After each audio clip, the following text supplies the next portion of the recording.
வணக்கம். இன்னைக்கு புதன் ஜூன் 25, 2025.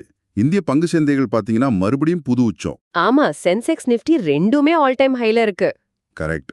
இது ஏன் நடந்தது, முதலீட்டாளர்கள் இதுல எதை கவனிக்கணும்னு நீங்க கொடுத்த தகவல்களை வச்சு கொஞ்சம் விரிவா பேசலாம். நிச்சயமா. இன்னைக்கு மார்க்கெட்டோட மூவ்மெண்ட், அப்புறம் எந்தெந்த செக்டர்ஸ் நல்லா பண்ணுச்சு, சில முக்கியமான பங்குகள் ஏன் இன்னைக்கு நியூஸ்ல இருந்துச்சுன்னு பார்க்கலாம்.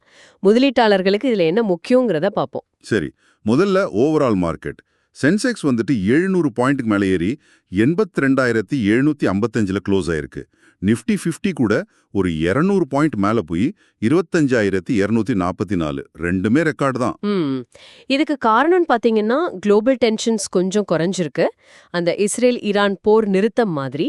அப்புறம் நம்ம உள்நாட்டு எக்கானமி நல்லா இருக்கு. முக்கியமா உள்நாட்டு நிறுவன முதலீட்டாளர்கள், அதாவது டிஐஐஸ் தொடர்ந்து வாங்கிட்டே இருக்கிறாங்க. எஃப்ஐஐஸ் வித்தாலும் இவங்க அதை பேலன்ஸ் பண்றாங்க. இதுல முதலீட்டாளர்கள் என்ன டேக்அவே? இதுல முக்கியமான விஷயம் என்னன்னா, டிஐஐகள் இவ்வளவு வாங்குறது சந்தைக்கு ஒரு நல்ல உள்நாட்டு சப்போர்ட் கொடுக்குது. அதனால எஃப்ஐஐகள் வித்தாலும் மார்க்கெட் அவ்ளோ சரியாம தாக்கு பிடிக்குது. அப்போ அந்த உள்நாட்டு முதலீட்டாளர்களின் பலம் இப்ப நல்லா தெரியுதா? ஆமா, எஃப்ஐஐ டிஐஐ ட்ரெண்ட தொடர்ந்து பார்க்கறது ரொம்ப முக்கியம். இது சந்தையோட ஸ்திரத்தன்மையை காட்டுது. முதலீட்டாளர்கள் இதை கவனிக்கணும். சரி, அடுத்து இன்னைக்கு நல்லா பெர்ஃபார்ம் பண்ண ஒரு துறை ஐடி. நிஃப்டி ஐடி இண்டெக்ஸ் பாத்தீங்கன்னா 1.2% மேல ஏறி இருக்கு. இதுக்கு காரணம் குளோபல் டெக் மார்க்கெட்ஸ், குறிப்பா அமெரிக்க நாஸ்டாக் நல்லா இருந்தது. அதுவும் இல்லாம ரூபாயோட மதிப்பு கொஞ்சம் ஸ்டேபிளா இருந்தது கூட ஹெல்ப் பண்ணிருக்கலாம். இன்ஃபோசிஸ், டெக் மஹிந்திரா மாதிரி பெரிய ஐடி கம்பெனி பங்குகள் எல்லாம் நல்ல லாபத்துல முடிஞ்சிருக்கு.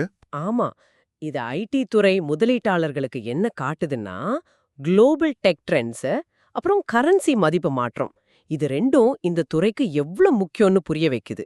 இத பார்த்து தான் முடிவெடுக்கணும். ஓகே, இப்ப HDFC பேங்க் பக்கம் வருவோம். ஸ்டாக் ஒரு 0.82% ஏறி 1977 ரூபாயில க்ளோஸ் ஆயிருக்கு. அவங்களோட சப்சிடியரி HDB ஃபைனான்ஷியல் சர்வீசஸ், அதோட ஐபிஓ இன்னைக்கு ஆரம்பிச்சிருக்கு இல்லையா? ஆமா, அதுதான் முக்கிய காரணம். அது ஒரு பெரிய ஐபிஓ, கிட்டத்தட்ட 12,500 கோடி மதிப்புள்ளது. இது HDFC பேங்கோட மதிப்புக்கு இது ஒரு பிளஸ்ஸா இருக்குன்னு மார்க்கெட் எதிர்பார்க்குது. அந்த மாதிரி துணை நிறுவனங்களோட ஐபிஓ வந்தா தாய் நிறுவனத்துக்கு எப்படி இது சாதகமா அமையுது? அதாவது துணை நிறுவனத்தோட உண்மையான மதிப்பு அப்போதான் வெளியில தெரிய வரும். இத வேல்யூ அன்லாக்கிங் அப்படின்னு சொல்லுவாங்க.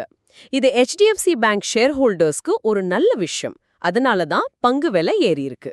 அடுத்து இன்னைக்கு நிஃப்டி 50ல டாப் கெய்னர் டைட்டன் கம்பெனி 3.66% ஏறி 3,550 ரூபாயில க்ளோஸ்.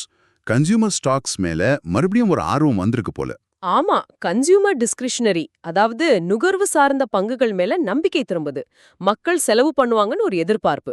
அது மட்டும் இல்லாம டைட்டன் மாதிரி நல்ல குவாலிட்டியான பெரிய நிறுவன பங்குகளை முதலீட்டாளர்கள் தேடுறாங்க. குவாலிட்டி ஸ்டாக்ஸ்க்கு டிமாண்ட் இருக்கு. கரெக்ட். இது முதலீட்டாளர்கள் கொஞ்சம் சேஃபா, அதே சமயம் வளர்ச்சி இருக்கிற பங்குகளை விரும்புறத காட்டுது. ஃபைனலா MCX, மல்டி கமாடிட்டி எக்ஸ்சேஞ்ச். இந்த பங்கு இன்னைக்கு 5% ஜம்ப் ஆகி ஆல் டைம் ஹைய தொட்டிருக்கு. ஆமா, கொமாடிட்டி டெரிவேட்டிவ்ஸ் மார்க்கெட்ல MCXக்கு இருக்கிற டாமினன்ஸ் அப்புறம் அதோட வளர்ச்சி வாய்ப்புகள் நல்லா இருக்குன்னு அவங்க ரிப்போர்ட்ல சொல்லியிருக்காங்க. இது பெரிய பூஸ்ட் கொடுத்திருக்கு. இது ஒரு நல்ல உதாரணம் இல்லையா? ஒரு பெரிய புரோக்கரேஜ் ரிப்போர்ட் வந்தா ஸ்டாக் எப்படி ரியாக்ட் பண்ணுதுன்னு. நிச்சயமா. குறிப்பா MCX மாதிரி தன்னோட செக்டர்ல ஒரு லீடரா இருக்கிற கம்பெனிக்கு இந்த மாதிரி ஒரு பாசிட்டிவ் ரேட்டிங் பெரிய தாக்கத்தை ஏற்படுத்தும். முதலீட்டாளர்கள் மத்தியில நம்பிக்கையை கூட்டியிருக்கு. ஆமா, இன்னைக்கு நாம பார்த்த முக்கிய விஷயங்களை சுருக்கமா சொல்றேன். டிஐஐ சப்போர்ட்னால மார்க்கெட் புது உச்சிக்கு போச்சு. ஐடி செக்டார் ரிட்டர்ன் ஆச்சு. HDFC பேங்க் அவங்க சப்சிடியரி ஐபிஓவால நியூஸ்ல இருந்துச்சு.